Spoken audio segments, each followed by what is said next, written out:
How's the Detroit Sports Podcast going?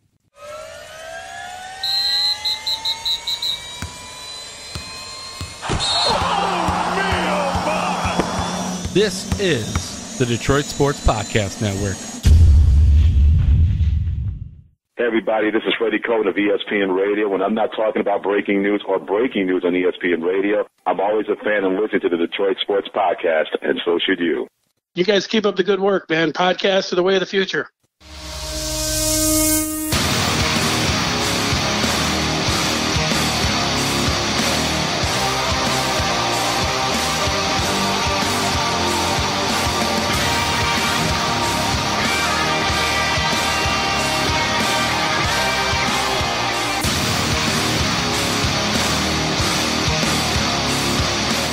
Welcome in, everybody. You've just downloaded another episode of the Doc and Jock Podcast. I am the Doc, John Macaroon. Joining me, my cousin, Adam, the Jock Strozinski. I don't know if he's thought about this, but you could have covered one of the sentinel moments for the Detroit Lions organization, a loss to the Seattle Seahawks. Adam Strozinski was there as credentialed media, a loss that had reverberating effects across the National Football League because earlier this week, the Detroit Lions, maybe according to some, waved the white flag and they traded Golden Tate. And so people will look at it and say, had they won that contest versus the Seahawks, there's probably no chance that they would have traded Golden Tate because they would be sitting today in first place. So you could have been part of history, similar to the Paul Edinger game, which resulted in Matt Millen's era starting. The worst era of football ever for Detroit Lions fans. So you could be part of history. You were at the game that turned the tide for the Detroit Lions organization, either in the great direction with all those draft picks coming up or in the negative direction because you did let go of a strong contributing wide receiver that most people said was Matthew Stafford's security blanket. As I sit here and stroke my beard, I've not thought about it like that. I was more upset that I went to that game, covered it. It was a disaster. I spent the morning pumping everybody up on the radio, telling them how this team's going to be different and how things are going to be different and how Seattle's a dumpster fire and the Lions should just run roughshod over them. That didn't work out so well. I know. I'm an idiot. I don't know what to tell you. So first and foremost, what was it like covering the Detroit Lions from the press box in Detroit?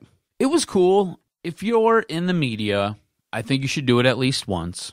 I myself, this is me personally, I am much more a guy who would rather be at home watching the game on my couch. I much rather sit in my underwear, watch television, sit there with my stepdad watching the game, or sit there with my dad watching the game and my uncles. I just much rather be in those confines than up in the press box. Now, what I will say is the Detroit Lions do an exceptional job. They do an exceptional job. I know there's a lot of negativity out there about the Detroit Lions, and I'm not here to try to sell you fluff. They do a great job hosting the media. Their food spread is exceptional, exquisite. Like, I ate so well. It was awesome. I seen Justin Rose up there, and I walked over to him, and I was like, "What's up, dude?" He's like, "Oh, they let you in here." And I was like, "I know." It took a little bit, but I got here. He was like, I was like, "What do? You just sit here and eat all day?" He was like, "That's what we do." He's like, "We just sit up here and we stuff our face and then we pretend like we know what we're talking about." And I was like, "Well, I'm going to have to go stuff my face." So I ate really, really well. They do take care of you exceptionally well. They do. It's a very comfortable setup. You like it's a press box, so you can't cheer. You do have TVs in front of your face, so you can watch what's actually being aired. A lot of times, a lot of the guys who are there watching the game, when a big play happens, they don't have their phones out, so they can't really record it, and they're too damn far away anyways, because you're all the way up on the 7th floor of Ford Field. You're basically up there in the rafters. So they'll wait until it airs on television, and it's like a 30-second delay. So they'll pull it out, videotape it, and then they'll retweet that out to you guys. But it's an outstanding setup. The Detroit Lions do a great job taking care of you. They really, really do. And I'll give you a side story here. Ryan and I got there. We found our spots. We sat down. I started working on something really quick, and it turned into being a little bit longer than I wanted. I had some weird guy sitting next to me, and I'm looking at his little credential thing in front of him. To see his outlet. Yeah, they have little placards in front of you, and it tells you where you're from and who you are and what you do. And I thought he was part of I thought he was from a Seattle radio station. It was like W something something something. but it has a W in front of it. So if it has a W in front of it, and for those who don't know, if you're on this side of the Mississippi River, and this side being the Detroit side of the Mississippi River. Oh, WFAN, WEEI. So it'll have a W in front of it. If it's on the other side, I believe it's an X.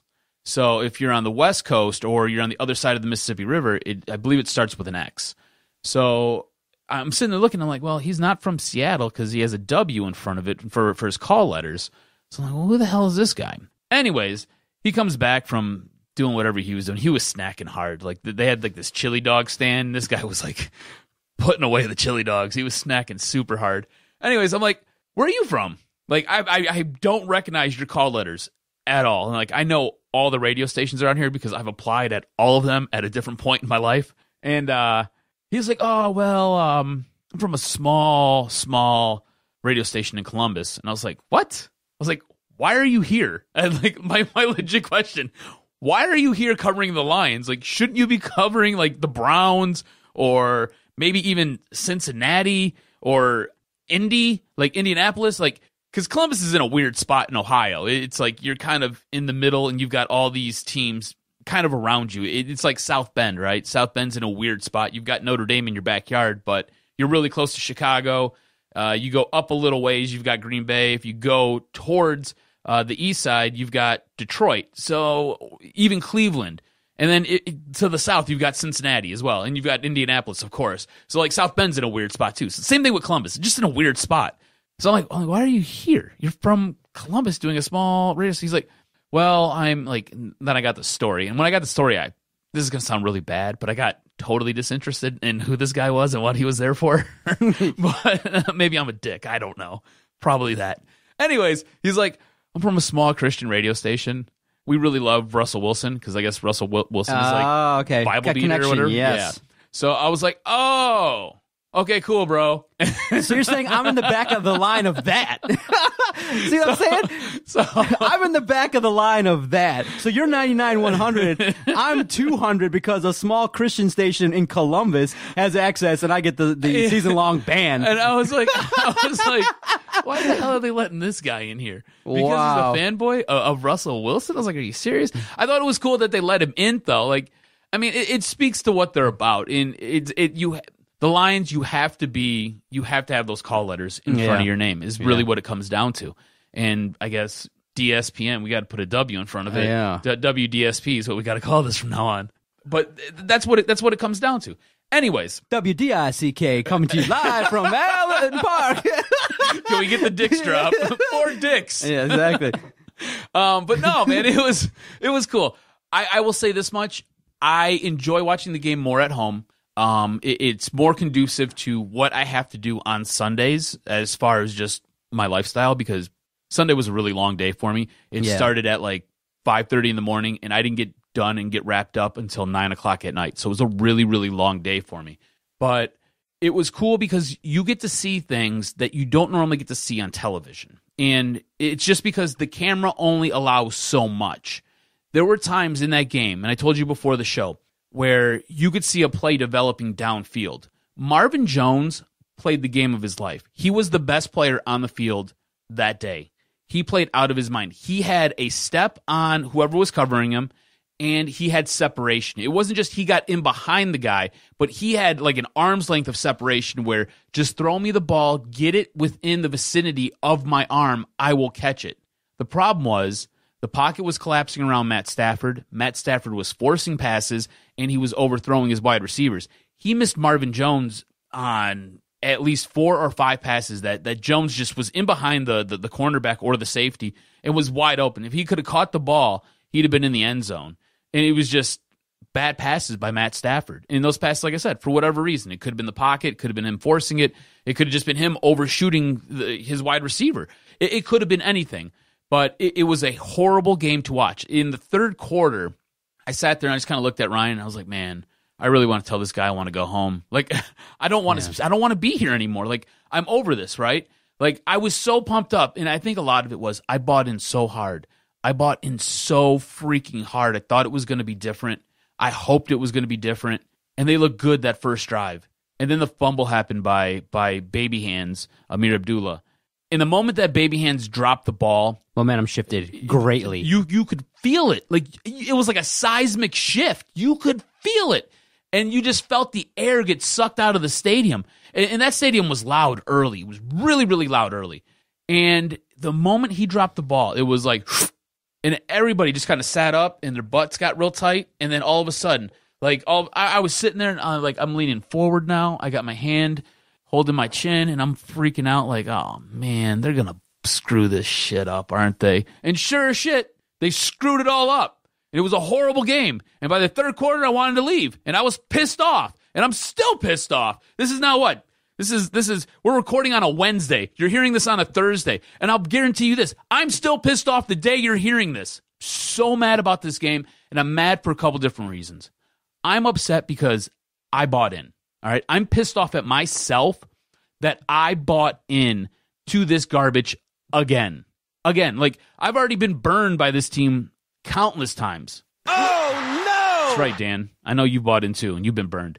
I bought in, and I sold this to people who listen to me, people who take time out of their day to hear the BS I've got to spill about this team. On the radio at WDFN.iHeart.com every Sunday at 10. I appreciate that. I knew better. I knew that they had guys coming back. I knew that the smart money was on Seattle. I knew all of this.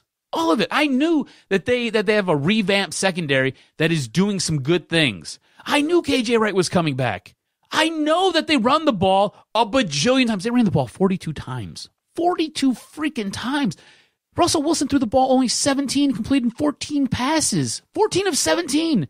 That guy had a day and didn't even try to have a day. He was just like, oh, okay, cool. This is what they're giving me. I'll take it. He balled out. And I knew all of this, yet I still sold it as this team's going to get smoked. The Detroit Lions are going to crush them. They went out. They traded for Snacks Harrison. Snacks going to show up. He's going to play on a limited snap count. I know this, but he's going to make an impact. He did make an impact. It just wasn't big enough.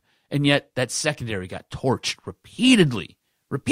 That second quarter had to be so frustrating because I think Russell Wilson led 3 consecutive touchdown drives, and you're already down, and you're like, wow. So in that game, what was more frustrating to you? The fact that, by all accounts, Snacks Harrison was supposed to come in and help that run defense, and all of a sudden you look at the final numbers, Seattle was able to run the ball. Or you look at it and you say, Matthew Stafford, again, when you look at the matchup, Matthew Stafford versus Russell Wilson, it just looked like Russell Wilson came to play in a meaningful game and Matthew Stafford fell a little bit short. What's more frustrating, the defense or the fact that in a game like that, a lot of fans, a lot of people who follow us, a lot of media pundits will say, that's a game where Stafford's got to pick that team up and make it so that the team rallies and just does whatever he's got to do. If he's got to throw 400 yards, if he's got to throw 4 touchdowns, if he's got to bitch everybody out. They could not have drives, and you saw it firsthand, punt, right after the touchdown. What was more frustrating, the defense or Matthew Stafford in that offense not keeping up with Russell Wilson and the Seahawks?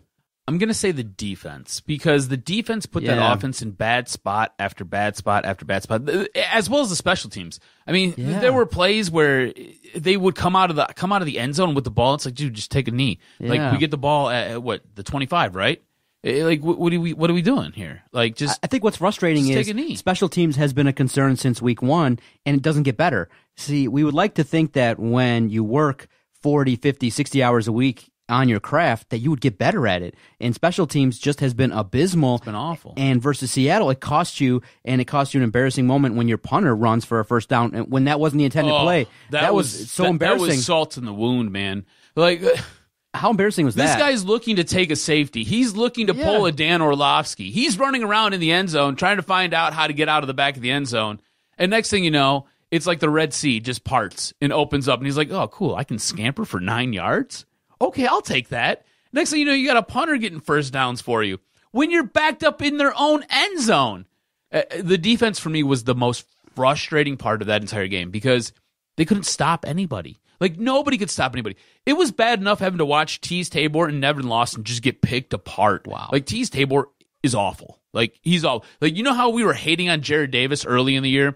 No longer. It's now Tease Tabor. Tease Tabor is abysmal at his position. And I wanted to give him the 2 years, Darius Slay was the same way, right? Needed the 1 year to kind of come in, get acclimated. By year 2, you started to see some bright lights and like what it could be and what it should be and what it will be.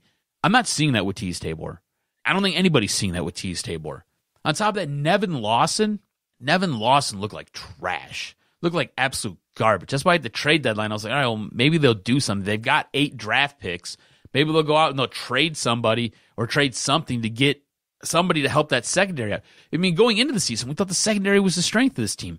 Not on Sunday. On Sunday, they looked horrible. Darius Slay, another poor performance. I mean, that's like back-to-back bad performances by Darius Slay. He's supposed to be your best player in the secondary.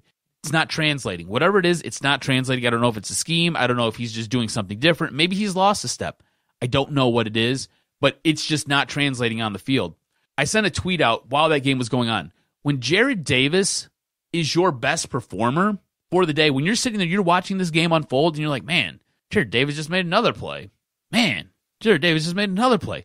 When Jared Davis is your best player on the field that day, or he's the one making the most impactful plays for your defense, that's a problem. Because he's not that good. He really isn't. I mean, he's coming into his own, I guess, but he's not that good. I mean, I would exchange him for, I don't know, any other suitable linebacker I could get right now. He's not that good. Absolutely horrible. The offense was bad. You're right. The offense was absolutely trash. There's a stat out there where if Kerryon Johnson can run the ball at least 10 times, they win. I pointed to that stat in some blog I posted on WDFN. You can go find it at WDFN.com, hit the team tab, and go down and find my name, Adam S. It's there. Find it. Read it. It's good stuff. I hate writing, by the way. That's why I do this. I'd rather talk into a microphone and make you laugh. You give them the ball 10 times. Let them run it 10 times. You win. They weren't able to run the ball. In the third quarter, they completely abandoned the run, which I don't necessarily blame them because now you're in a hole, right? You're down. It's like 21-7. You need to put some points on the board. You couldn't break through their defense by running the ball. Is that on the offensive line? Is that on the play calling? Is that on the running back? There's so many questions there. This team is so freaking flawed. It's amazing. And I hate to go from one extreme to the other because I think last week me and you were riding the high horse. We're like, oh man, this is a great team. They had a complete game. They looked awesome against Miami. And now this week I want to bury everybody. But I don't, it's not like I mean to do this. I don't mean to sway from side to side. I don't mean to be bipolar. I don't need you to write me a prescription for bipolar medication. It's just this is what this team does. And I know this. Yet I still bought in last week. And I'm still pissed off that I bought in last week. But this is what they do to you. Just be consistent, man. If you're going to just be consistent. I don't care if you're consistently good and you go out there and you beat bad teams, but you lose to good teams. I don't care if you're consistently bad and you just lose to teams like Arizona every single week. Just have a freaking identity. They have no identity. I don't know what they are. Are they good? Are they bad? Are they in the middle? I have no clue what this team is. This division's up for the taking, and there's no way this team is going to win the division. It's so frustrating. And for the last 4 or 5 years, this has been the best team in the division when they play in the division. Like, nobody has more wins against the NFC North than this team. Yet, they can't win a division title. Yet, they miss the playoffs all the damn time. If you harken back to a few podcasts ago, and you can definitely check out the archives, DetroitSportsPodcast.com, on demand Detroit Sports audio. You can check it out, and you can definitely hear back what I said. Remember that everybody's looking at this as year 3-4 of Bob Quinn, when in reality it's really just year 1 of Matt Patricia. And just like the passion that you've just spewed into the microphone, I think Bob Quinn looked at that and said the same thing. He said, oh, this is a team with everything on the line, did that, and he saw it, and he said, you know what, we're not good enough. He evaluated everything, and he said, you know what, we have Golden Tate, we know that his contract is expiring, we have to wave the white flag. And he'll come out and he'll never admit it that he waved the white flag on 2018. But when you have $41 million or so of cap space that you can go out and get players and 9 draft picks in 2019, you're telling everybody that knows anything that we're playing for 2019. And of course, they're not going to say that to the fans, but anybody that's watching it realizes, okay, and my assessment was pretty fair. You know, at the beginning of the year, obviously, like a fanboy, I went 10-6 and things like that. But once you saw what was going on in the preseason, game 1 and 2, it goes back to 7-9, 8-8, and that's what they are. They're an average team that's trying now to bring in the talent that's needed to go forward deeper in the playoffs. 2018's a wash. It's over. And so for me, I'm actually very happy they traded Golden Tate. It harkens and it tells me that Bob Quinn knows what he's doing. He got some talent back in terms of getting a draft pick, which, if you look at the third round, has brought in some talented individuals. He's getting better later in the rounds. It's just the top-end talent that sometimes has been hit or miss. So you look at it and you go, and some of the fans are not happy about it because you traded a super talented and a very popular player that was productive, the Yak King, a guy that, had a little bit of swagger, had a little bit of presence online. But you look at it and you say, Bob Quinn recognized this isn't a team that's going to really get to the postseason and make noise. So let's stockpile talent. Let's do what we can in the future years because of the fact that he's got a little bit of time because, what a genius move by keeping Jim Caldwell so you get that extra couple years when you get your guy in. So now he has year one of Matt Patricia. They're looking at, okay, what we got. They got the makings of a team that can make some noise next year. But the problem is, and the reason why everybody's upset, and the problem that the Lions maybe are not recognizing or might not understand the severity of is the fan base is beyond starving for success. The Lions are going to get booed off the field in games in 2018 at home if they perform poorly because the fan base doesn't want to take a long-term view of this organization. I'm almost to the point where you go, man, how many times can you say, well, wait till next year? Well, next year happens, wait till next year, because you're just one injury away from potentially another wait till next year. When the fan base is starving, I think some people would say, you know what? Future be damned. We don't care about the future. You got Golden Tate now, and you got a 3-4 football team, and you just picked up a player. You sent us the message that you were going all in to win the division. Even though you're 3-4, you're only one game back because the division, nobody has taken the reins of the division. So a lot of fans are like, dude, why are you selling on 2018 when there's a chance that if you get to 9 wins, maybe 10, there's an opportunity to get to the postseason this year? But I think Bob Quinn recognizes what you and I recognize, and when they look at it completely, they go, we don't measure up. And so they're waving the white flag on 2018, but the fans just can't deal with that because you got Matthew Stafford in year 10. Everybody's now, every loss, maybe there's a troll that runs DSP that's questioning, can you send him off for 2 first-round picks and there's get no massive... maybe. Yeah, and for those that did react to that and told me to fuck off, look, I like seeing that 90 to 100 times, and it was interesting, but I will not take credit for that idea. A supporter sent that to me. So pay attention to the tweets. Some of the ideas are mine, and I'll take ownership of it. Some of the ideas, I respect the supporters. So someone said, look, someone messaged me at Detroit Podcast, and they said, look, Jay Cutler got a couple first-round picks. I think that I'm done with Stafford. I think that maybe, a team that's desperate for a quarterback like the Giants, maybe let's look at a couple first-round picks. And I said, you know what? This is going to piss a lot of people off. I think I'm going to let me hit send right away. I'm like, you know what? And that's how the thought process worked. I said, I think it's time to ask, one of those questions that might get a heavy reaction. Bam. And I said, okay, Stafford to the Giants for 2 first-round picks. You make that deal? And Pride of Detroit, a bunch of reporters. People were like, fuck no, what the hell are you talking about? Da-da-da. And then the other side came through and started chiming in. Yeah, what does he want? Started making my argument. I'm like, oh, baby. And then what I really love about this project is people just continuously tag us and feud with each other. Back and forth, going back and forth like how we debate, but just including me in it. Just going, no, Stafford's been doing this for 10 years, no success. He's the best quarterback we ever had. Why would you ever do that? This is why the fan base of Detroit's stupid. All along the way for 4 days now. They've been beefing online at Detroit Podcast. Go check it out. It just goes to show you how passionate Detroit sports fans are. Yes. And Lions fans. And how, specifically Lions fans. And how divisive the topic is regarding Matthew Stafford. It's about 50-50, and both sides are planting their flags going, no, Stafford's not the guy. Yes, he is the guy. And so it was great. But I truly believe Bob Quinn is taking the stance of, we got to look at the next couple years. And if you can be patient and wait, I think you might get some rewards in the playoffs. Does it look like a team that's trending toward the Super Bowl? Not yet, but I think he's taking baby steps like, hey, we got to get to the playoffs consistently, and they're taking a long view. So for me, the message of trading Golden Tate says that, okay, we're looking to the future. And so for me, and what I had relayed to everybody was, the emotion's kind of gone. It's like, unless they crap the bed, like 10 penalties, a lot of fumbles by guys that shouldn't be out there, I'm looking at it's a wash. I'm just going to watch the games, and 2018, as of now, is over to me. I'm not emotionally invested where I'm like, so if they go, if they lose 50-0 to the Vikings, I'll be like, oh, come on, Patricia. But what I'm seeing is This is just laying the foundation for 2019. I'm going to start this week, starting on Friday, looking at the draft because it's heavy. It's heavily stocked from what everybody says with defensive ends. It's full, not just full. defensive end, just like defensive Impactful. linemen. Yeah. Defensive linemen and Exactly. outside linebackers. Things that you So- need on this team. Sorry, guys. Time to look at the draft. Yeah. Well, it only took till 7 games. It's pretty good. 9, so So that's what it means to me. What did the trade of Golden Tate signify to you? I don't know if it necessarily means that they're waving the white flag, but I understand. How do you get better when you trade the Well, no, Yak King? I get it. I totally get it. I think this team is taking a long-term approach, and they're taking a long-term view. All right? I think what they're doing is, after the loss to Seattle, I think that had reverberating effects on this team. I think you're absolutely right the way you opened the show up with that. It's because they realize, and by they I mean Bob Quinn, Matt Patricia, realize they're not going to be able to do what they want to do this year. So why are you going to risk losing a guy?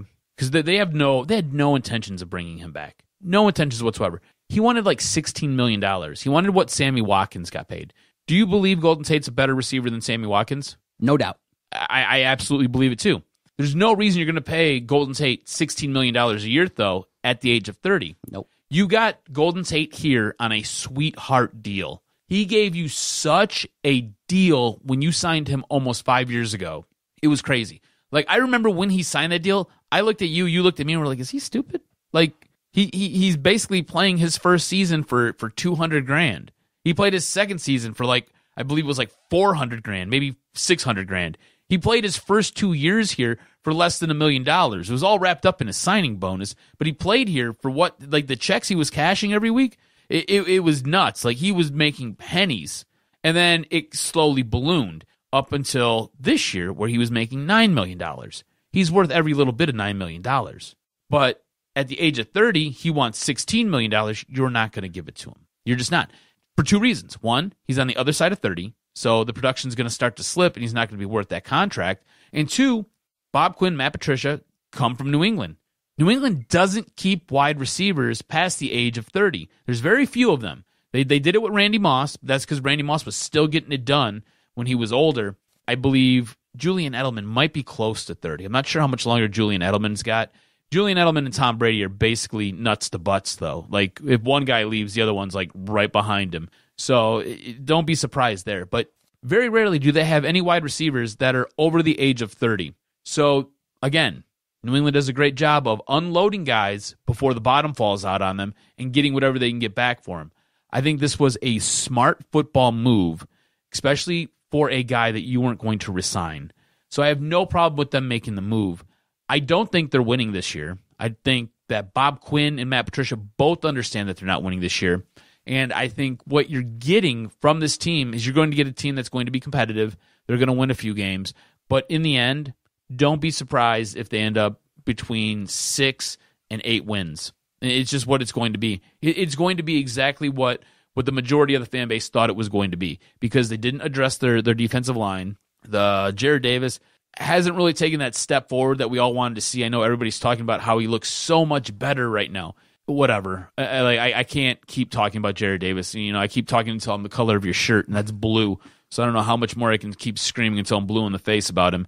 You just traded one of your best wide receivers.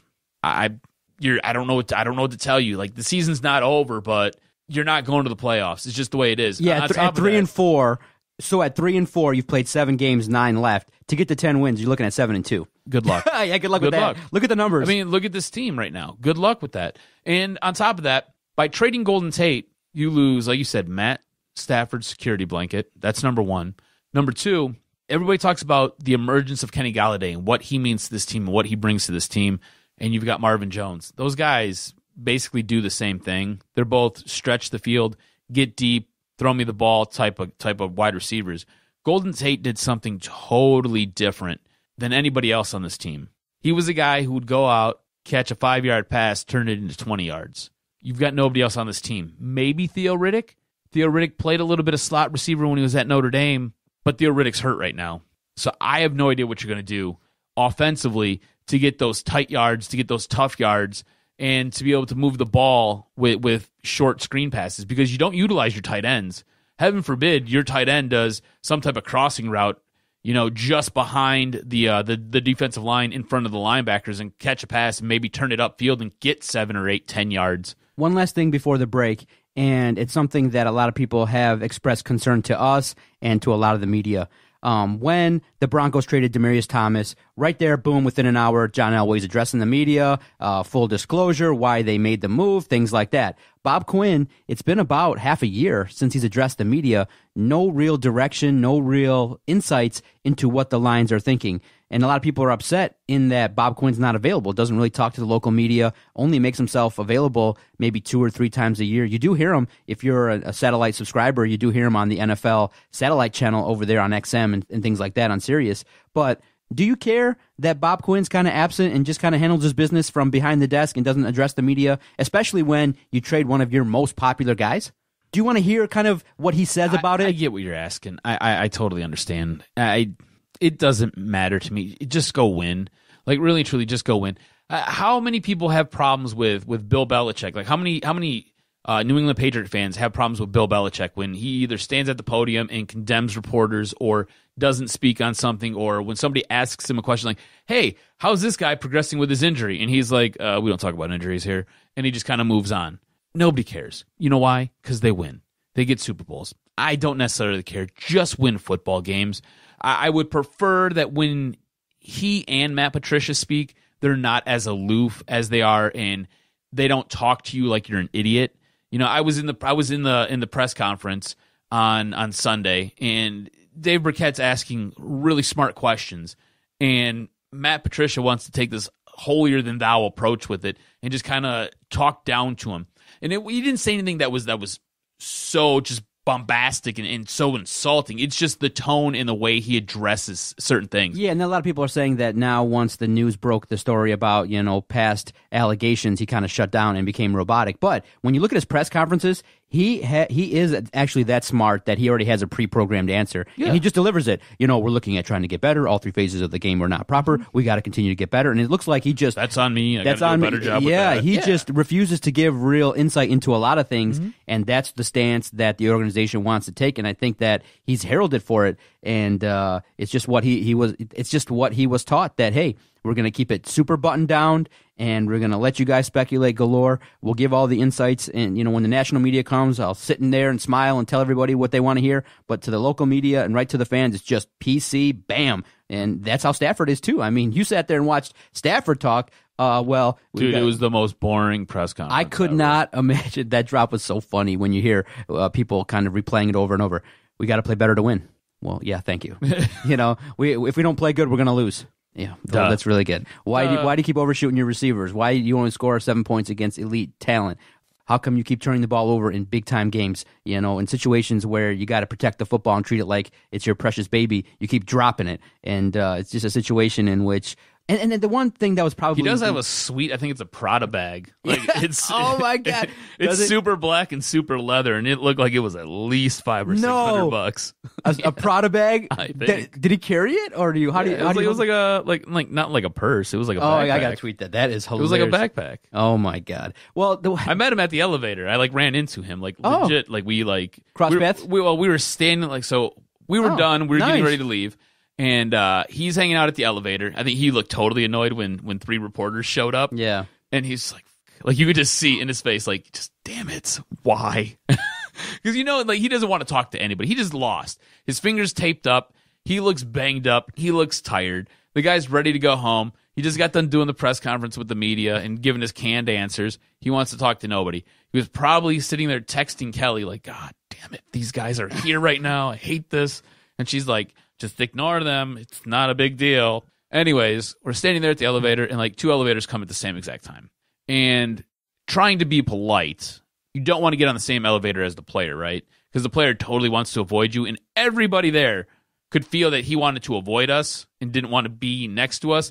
So the way it worked, I was going to get into the elevator that he eventually got into, and he was and the other 2 reporters were going into the middle elevator, and he was like, well, since you 2 are going there, I'm going to go on this one. And I should be like, well, I'm going to go on this one too, but I didn't. I ended up oh, all right, cool. So awkward. Let's be awkward by the elevator, and let's try to get around each other as I try not to run you over because you've already just been tackled 1,800 times and got popped 15 times by the Seattle defense. So, yeah. Like I was sitting there and I was like watching this guy. I'm looking at him like, man, he's got a sweet Prada bag. I think it was a Prada bag. I don't know what it was. It was expensive, though. See, next time, mention it to him. Say, that's a sweet Prada bag. Where'd you get it, bro? Yeah, I should. Look, in the end, journalism is a little bit boring. It's fact-based and things like that. And you said it, too. It just kind of wasn't as thrilling. What we do is a little bit more fun in that true journalism to be like, okay, tell me what you thought about, second down in the second quarter. You guys were down. What would you see there? And he's like, oh, I made the read and we got to execute better. We got to go back to the drawing board and we're going to continue to get better. And you're just like, okay, you know what? That would be an interesting tweet. Ran into Stafford, Prada bag, got it from boom. Happy guy. You know what I mean? That's what I'm talking about. Journalism right now, you got to just kind of spice it up just a little bit. But you did a great job covering the game. But what was most disappointing to me is Ricky Jean-Francois comes out after the game. Some of the leaders come out and said that the week of practice was terrible. Mm-hmm. How does that happen? Why do you say that? You know what I mean? Well, I think it's good that he says that, though. You don't like that he said that? No, because now you then pinpoint back at Stafford. All eyes are on him, because he's the leader of the team. You can't have a bad week of practice. It just fuels the fire to those that say Stafford sucks as a leader, as overall quarterback. You can't have a bad week of practice. And I know he's empowered by Patricia to say that. You can't have a bad week of practice. That's impossible. That depends on what you point the finger at as being the problem with this team. It's Patricia and Stafford. You think Patricia and Stafford are the problem with Sunday's game? How the hell do you The defense was abysmal. But if you have a bad week of practice, that means the coach and the team leaders are not doing what they got to do. How many times is the quarterback in the room for game film with the defense? I'm going to tell you this much. It's 0, guys. It's 0. Matt Stafford is not in the same room as the defenders going over game film. Do you know why? Because Matt Stafford's in the other room with his wide receivers and his running back and his offensive linemen going over what Seattle's defense does. Matt Stafford could give 2 beans about what is going on with Seattle in their offense. Yeah, Russell Wilson's great. Cool, bro. He doesn't care. That's not on Matt Stafford. It's not Matt Stafford's problem. Hey, look, some of you guys played football out there. I know you did, all right? I did. You played tennis.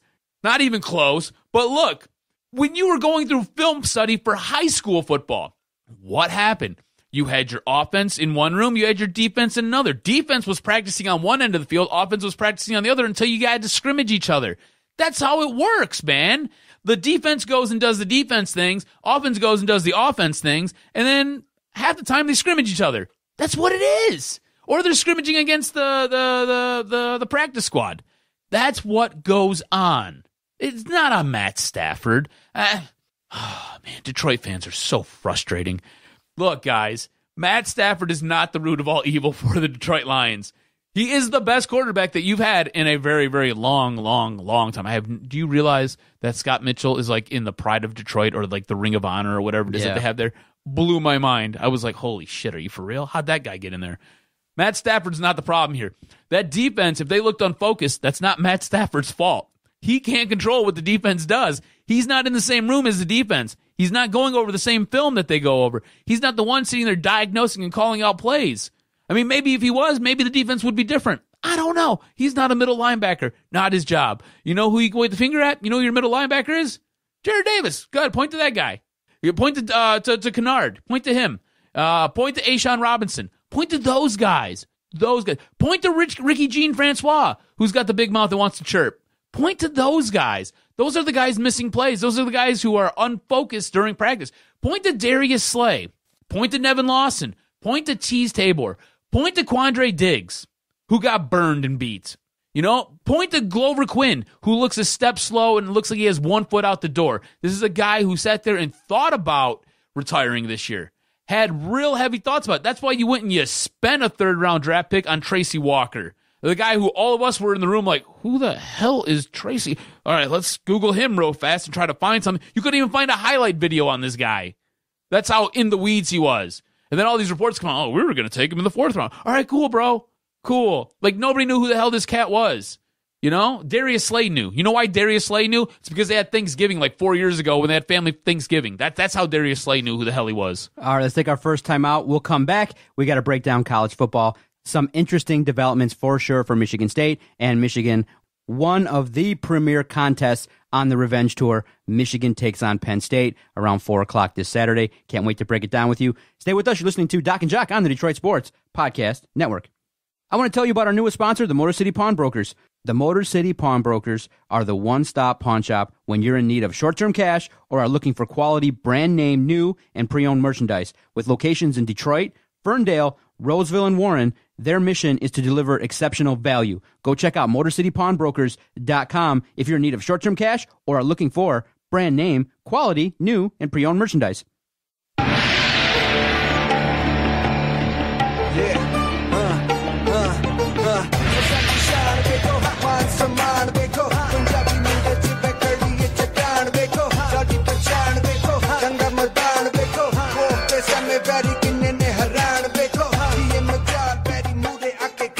I still like that song.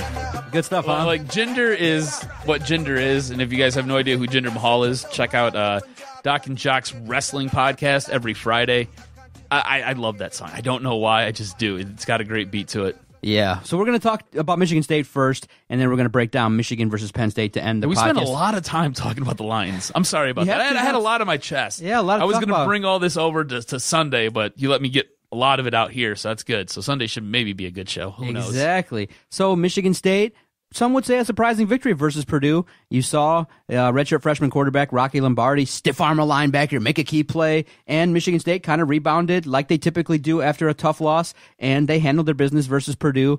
Puts them at 5 wins. They're 1 win away from being bowl eligible, and you look at it, and there's a really outside chance they could make it to Indy, but they have to win out, and Michigan has to go 1-3, which is not likely at all. So those dreams are dashed, but it kind of leads everybody to kind of pinpoint and ask the question, does Mark D'Antonio have a problem right now? Is there a real true quarterback controversy? Should Lewerke maybe hit the bench for the rest of the year and see what Rocky can do for you? You know what I find funny? And I'm going to answer your question in a second, but I want to slip this in there. What, 2, 3, 4? I don't know. The last couple years, every year but that 3-9 season, when was that, 2 years ago? You wouldn't be talking about getting to 6 wins and being bowl eligible. It was, which bowl game are we going to play in? Do we have a shot at the Rose Bowl? Man, how that shoe feels different this year for MSU. And I'm going to tell you this much. As a Michigan fan, I love it. Yeah, I love it. you. I'm going to be a dick. I love it. It's sorry. Yeah, we take a step back. Yeah, that's why people... I've had to deal with you taking shots at me for years now. No, it's great. I love it. That's why a lot of the students show up really late, and you see photos of the students not supporting, and it was a rainy day. I'll tell you this. This is a scenario in which, I have to admit it, with the level of my Spartan support. I was offered free tickets with a parking pass. Really? Nice tickets, yeah. Andrea's boss is a staunch Michigan State supporter, and he's got season tickets, and he dialed up Andrea on Thursday and said, hey, via email, hey, do you know, he's given us tickets before. Yeah. Hey, do you and John want to go? And I had a slate of clients, and I said, probably rather go to the office and work with clients than go to the state game. Plus, you saw the weather was going to be a little bit murky. Yeah. So I said, you know what? The game experience in a murky weather situation in late October, early November wasn't just something I wanted to do. So I turned down the tickets. And I haven't been to a game in East Lansing in about 2 or 3 years. Because, like I said, the offense is not fun. They kind of, have restricted the tailgating to such a level that it's not fun. It's just great to stay at home, and I can kind of peek in at the game and DVR and things like that. And like you said, watching the game at home in the comforts of your own environment instead of driving 90 minutes to go out to East Lansing is just way better. So I have not gone to a game at Michigan State, and I turned down free tickets. This is like a tangent here. And this is what happens sometimes when we talk. Do you find the home experience is much more enjoyable than going to the game? By far, yeah, because of the fact that you get more insight, you get the analysis, you get a chance to pause the game whenever you want. You can definitely be around the fans, and there's a little bit more of an intimate feel when you're connected via Twitter and you're interacting with the fans. I enjoy that way better. Beer's cheaper. You can fart in your own couch. You don't got to worry about offending anybody. Exactly. You can swear up and down. You can throw things at the TV without having to worry about if there's any kids around or anybody, barfing on you because the Michigan State people don't know how to handle their alcohol. So. But the chicks are hot. For sure. Usually slutty. Yeah. So the situation in which like the home experience, the home experience is way better than going. So I turned it down, and it was a good performance. Like I said, I thought that they would get curb stomped. They won the game. Great for them. But in the end, I'm a guy that just looks at that program similar to what you described. I want them to be in the Rose Bowl. I want them to be in Indy. And when you derail the season like that, it's just an injury-plagued year that most will call a down year. But again, similar to what now this is the preeminent excuse that teams can make. There's always next year. We got a lot of young talent coming back. Michigan State and Detroit Lions. Always next year. Who should lead the team? You know what? At this point, I think it's got to be Rocky Lombardi. You think so, huh? I think so. Because, look, if Lewerke is really that hurt, if the deal with Lewerke is it's a torn labrum as speculated by, I believe it was Jim Harbaugh. If it's a separated shoulder, if it's anything to his throwing arm, the guy needs some time off. And this seems like it's a season that's going nowhere fast. You're talking about trying to be bowl eligible, not go and play in this bowl game or that bowl game or play in a prestigious bowl game. At this point, Michigan State might be invited to the Motor City Bowl. So when we get tickets to that and we go cover that, we'll be covering Michigan State versus who? Maybe Western? Cool, bro. That'll be a good game. You know what I'm saying? That's kind of where we're at right now. And look, I'm not trying to take shots at Michigan State. I'm just telling you what the reality is here. That's what we're looking at. So why not see what you have in a guy like Rocky Lombardi? See what you got. You liked what you seen against Purdue, right? He looked pretty solid against Purdue. Had pretty good command of that offense. Looks a little rough around the corners. It looks like he could be something very, very good, though. You know, made a couple big plays. I say, what do you have to lose? Brian Lewerke has looked like absolute trash this year. Going into this year, I told you I felt like he was a dark horse Heisman candidate. He was going to be the best QB in all of the Big Ten. And what happened? The guy basically took a dump on my front lawn, and then he didn't just leave the dump there for me to clean up. No. He went so far as to smear it all over my door handle and my front door, and then write "F-U" on my front porch in the poo. That's what I got going on with Brian Lewerke right now. All right? That's why Michigan State's kind of where it's at. I mean, there's some more issues with that offense, like you said, and some issues with that offensive line. But Brian Lewerke is a large reason why this team's in the spot that they're in. If he's injured, if he's hurt, like he said he was after the Michigan game, I see no reason to start him for the rest of the year. See what you have with a guy like Rocky Lombardi. Like you said, you're building for next year at this point, right? I mean, you're going to have a whole bunch of these guys coming back next year. You said going into this year that they're not even playing for this year. You said you're more hopeful about what's going to come next year because you've got more of these guys coming back. They get another year of experience. It's all about the 2019 season, not the 2018 season. So if that's the case... Exactly. If you followed us, you realized that we kept expectations realistic. I feel like if you did. the team... I did. Yeah, I thought this was going to be a very good team. Yeah, I felt like the expectation should be around 9-3, and I think they could have achieved it had their best receiver not get hurt, running back situations and things like that, decimated by injuries early on with Scott not being able to start the year. So it's just a situation in which... Can he get his driver's license taken care of? LJ Scott? Can he get like a forever Uber? Yeah, it's just unfortunate the way... I don't understand. It's unfortunate the way the situation went down. But you know what? The situation that's going on in Maryland is really unusual. Oh, God. Michigan State might go into a game where, I don't know what could happen. Maryland might not even show up, when you have How a situation. awesome would that be? It's really crazy to think about that. Maryland had a player die, and they basically come out and said that DJ Durkin had a significant role in not being aware of the proper protocols and things like that. And then you bring him back? Yeah. How is that possible? Makes no sense, does it? Right? And then everybody, sees DJ Durkin and they walk out of meetings earlier this week. You know what? The NCAA should probably step in this case and make that decision. It just should be like, look, you can't coach here. Like, we can't allow that. Yeah. Maryland looks stupid right now. It's unbelievable. The fact that this has even been allowed to go on, absolutely horrible. I mean, if you're a Michigan State fan, at least your program's not Maryland. You know what I'm saying? It could be that bad. Here's a question for you, though. You like what you've seen with Rocky Lombardi against Purdue.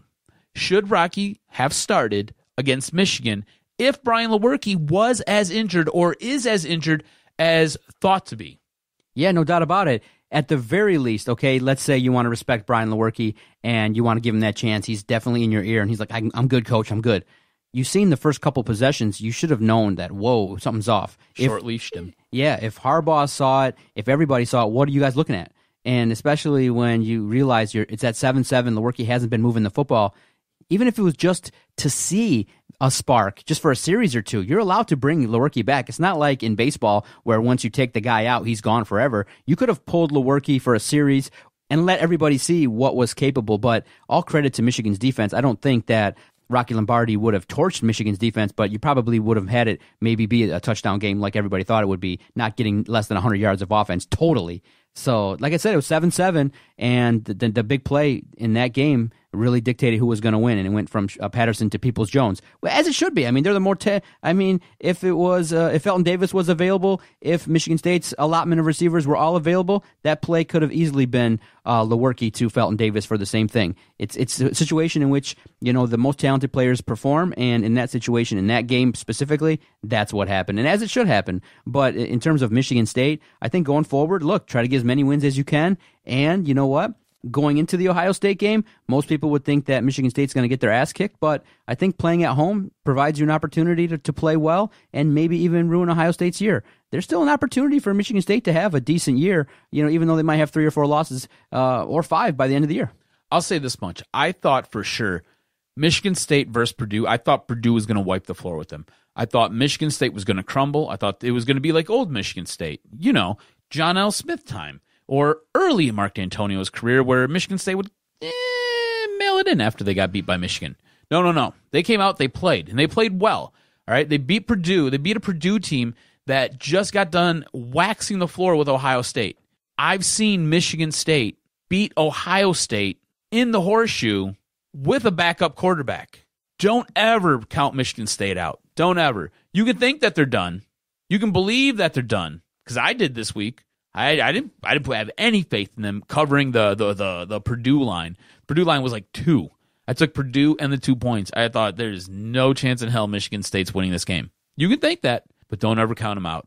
And I flipped the game on Saturday morning, afternoon. I rolled out of bed late, and I wasn't shocked. I wasn't surprised to see going into halftime Michigan State pulling away from Purdue. It didn't blow my mind. I was like, oh, all right. Well, I'm an idiot, and, you guys are kind of starting to see a theme here, right? I'm an idiot. I'm telling you this all the time here. But I wasn't surprised to see Michigan State pulling away, and in the end, Purdue really didn't stand a chance. So don't ever count Michigan State out. Ever. Before we start talking about Michigan, I want to tell you guys about our host site, Podomatic.com. When Adam and I first started this project, we were looking for a great place to host all of our recorded audio. And thank goodness we found Podomatic. Why do we use them? Super easy, great customer service.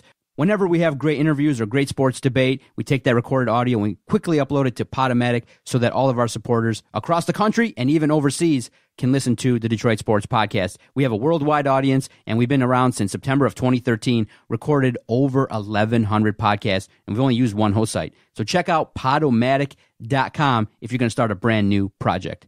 Revenge Tour continues. Michigan, Penn State, at home at the Big House. Super fans are coming. Check out this weekend's programming. DSP will have a fun breakdown of Michigan versus Penn State. Doc and Jock will do a special episode this weekend. I think it's good to drop an extra episode of Doc and Jock this week to preview a great game. Hey, when you got a Revenge Tour and it's stopping versus Penn State, why not do an extra Doc and Jock this week? Damn straight, bro. So this is a big game. Big game. This is a big game. All right. How important is this game? For Michigan fans, you have to realize what's going on here. You are on the precipice of having an incredibly special team.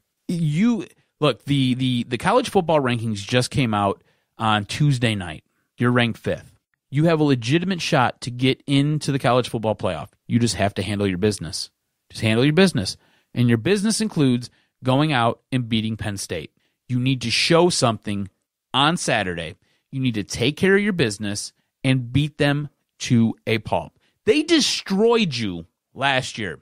I remember sitting in a Chinese restaurant with a big screen TV in front of me, watching Saquon Barkley just run roughshod over Michigan. I remember turning to my wife and saying, that guy right there, I know he's special, but this is why he's special. And I pointed to a play, and I broke down a play and diagnosed it. And then after that, I texted you, and I said, if you have this game on, rewind it and watch for this. And I pointed out something, and Saquon Barkley was special. He's amazing, right? Like, he's awesome. It's too bad he's on a dumpster fire of the New York Jets and the New York Giants, and they suck. It's unfortunate for him, but he was special. They don't have him this year. I don't trust Trace McSorley. I don't think Trace McSorley's a great quarterback. I think he'll probably make it to the next level. He'll probably hold the clipboard, but I don't think he's special. I don't think he's anything great. I don't think their defense is anything good either. I think Michigan has more firepower. Michigan is able to run the ball at will this year. On top of that, when they need a big play, they can get that big play from either their quarterback or from their wide receiver Donovan Peoples-Jones, who has come alive and has showed more as this season has progressed. Now factor in you might get Tariq Black back. There's the possibility of that happening this week. You could get him back. There's also the possibility that on the defensive side of the ball, you get Rashawn Gary back. You guys realize Rashawn Gary hasn't played since Northwestern? You realize how good this defense has gotten since Northwestern? Been pretty damn good. Pretty damn good. Now you factor in an impact player like Rashawn Gary. Holy cow, puts you over the top. This team is special. They look like they're going to be special. Just have to take care of business, and the business of the day is beating Penn State. Beat Penn State. Sit there. I don't want to say you get a week off, but you kind of get a week off the following week. Don't let that distract you, and don't let that derail you from what you got to do. You got to go win still. And then that sets you up for what's going to come down the pike when you take on Ohio State. Do you like the emphasis that's being placed on what's called the revenge tour, basically trying to avenge losses from last year? Yeah. A lot of Michigan supporters, a lot of Michigan fans are like, yeah, we're going to take care of Penn State and rub it in and try and avenge what Penn State did at the end of the game by rubbing it in, things like that. Do you like the revenge tour, or is it something where potentially could take away focus from something that's really more important, especially when you go up against a Penn State team? No, I don't think so. Because Revenge tour 2018. That's right. I don't think so. And the reason why I say I don't think so is this team it's dialed in, all right? And the revenge tour started when the season started. This isn't something that just happened. Chase Winovich went live in public with it after the Michigan State game, but this has been their calling card all season. They've been talking about it behind closed doors. They've been dialed in. I don't have a problem with it being called the revenge tour, and I don't care that it's out in the public and they're talking about it. It's good. If this is what motivates you, cool, bro. Go do it. Go get it. You're seeing Chase Winovich play out of his mind right now. The guy's on a whole other planet. I love watching him play. You as a Michigan State fan, do you not enjoy watching this guy when he's on the field? He's sitting there barking at other teams' sidelines, telling them, come at me. Come at me. No. Don't worry about that side of the field. I got everything you need right here. Come at me. Come get this. And then he goes out there and he makes a play. I love it. I love it, man. I think it's great. I think it's awesome. The way this team's playing right now, I love the fact that it is called the Revenge Tour. I love what they're doing. I love what the calling card is here because it is handle your business every single day. It is show up to work, put your hard hat on, and go out there and knock people out. And that's what they're doing. And they're doing it to the tune of, this is the Revenge Tour. This is what we're doing. This is why we're doing it. Everything that we do here is going to make us better for what's going to come down the road. And honestly, if you're a Michigan fan at this point, you just want this team to get into the college football playoff. You want to go play in Indy. You want to win a Big Ten championship. You haven't felt what that feels like in forever. And on top of that, you've never had the opportunity to play in Indy since this has started because your team has been abysmal. So in order to get to the playoff, you got to end up in the CFP committee's top 4. And so the initial ranking came out, and Michigan slotted in where? Number 5. Right. What was your reaction to that? I think it's pretty much the perfect spot to put Michigan. If they win out, there's probably no chance that they don't end up in the top 4. Yeah, absolutely. Again, a quick slip up from Notre Dame, Clemson, Alabama, it could happen. Handle your business. That's all you have to do is handle your business. This sets up perfectly for Michigan. You're number 5 right now, all right? You mean to tell me if you as the Michigan Wolverines, right, your only loss is to Notre Dame, who's in the top 4, all right, but you beat a number 15 ranked Wisconsin, you beat a number 24 ranked Michigan State, a number 14 Penn State, and you beat a number 10 Ohio State. That's what the rankings are right now. But you beat those teams, there's no way. And then you're going to have to go on the road. You're probably going to play who? Wisconsin? Is that the team from the others? Maybe Northwestern. Maybe Northwestern. Yeah, maybe Northwestern. Northwestern gave you a hard time, but that was in Northwestern or at Northwestern, and that's a really tough place to play. Just ask Wisconsin. They'll tell you all about it. There's no way they get kept out. There's no way in hell they get kept out. On top of that, who doesn't want to see Michigan play Notre Dame again? If you're a Michigan fan, tell me you don't want to see them play Notre Dame again. I know a lot of you guys don't watch Notre Dame football games. They're a totally different team. Totally different. They deserve to be ranked where they are. They're really, really good. But you know what? You're really, really good too. 2 different squads that have played one game, first game of the season. You guys have evolved. You have become something different. You've become better. Want to see this game in the college football playoff. Great podcast recording, sir. If you've enjoyed this product, if you enjoy the podcast that air each and every week on this network, free and easy way to support us, DetroitSportsPodcast.com. Leave a great review on iTunes, subscribe, and the podcast will find you. You don't got to do nothing at all. We release content every single day, and we think it ranks up there in terms of quality audio content. Thank you so much. You can follow Adam on Twitter at AdamRSTROZ. You can follow the podcast network Twitter at Detroit Podcast. Message whatever you want, anytime you want. We definitely enjoy interacting and however you want to, from Canada to Mexico to overseas. We read it all, and we definitely enjoy bantering back and forth. And if we have a bad take, let us know. Exactly. If you don't like what we say, you don't agree with what we say, feel free. Let us it rip. know. Let it rip. Look, we love nothing more than having conversations with you guys. Good, bad, or indifferent. We don't care. Becoming friends with you. Like John said, we're going to have a Michigan Penn State podcast coming out this weekend. And a special edition of Doc and Jock. Right. So we're going to have a special guest in. And you know how that special guest started? He was just a random dude who followed us on Twitter and started messaging us. We'll put you here in the office. We don't have a problem with that. We have no problem talking to you guys. We have no problem bringing you in. We have no problem partying with you outside of here. We're just regular dudes just trying to put out good quality stuff and basically lay it out there for you. Hopefully we entertain you. Hopefully when I lose my mind on here, you guys enjoy it. Hopefully when Doc says something outrageous, because he's good for something outrageous now and again, hopefully it entertains you, or at least maybe it drives home some emotion for you. Maybe you get fired up and you're like, God, that guy is stupid from the podcast. Look, we check each other. I mean, Shay Norling, the host of the Monday Mashup, he came in and said, what, are we the Free Press now? Are you going to be giving headlines?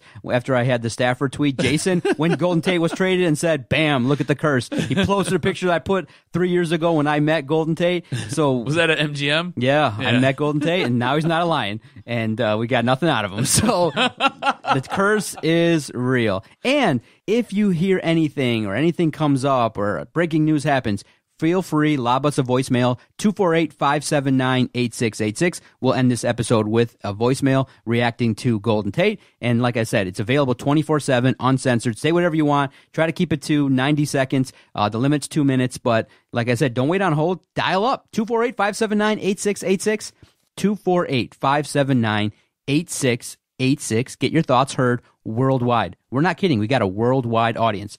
See everybody next time. Thank you for downloading another episode. How do I feel about the Tate trade? Depressed. We just threw in the towel. We give up. A game behind the division. I don't know. Feel your pain, brother. It's okay. Don't worry. Always next year. Go Lions. Go Lions. Go State. This was locker room talk. Second dick. Sorry, Detroit. Didn't quite work out. And all I can say is Detroit Sports Podcast scores. I hear voices in my head. They counsel me. They understand. They talk to me.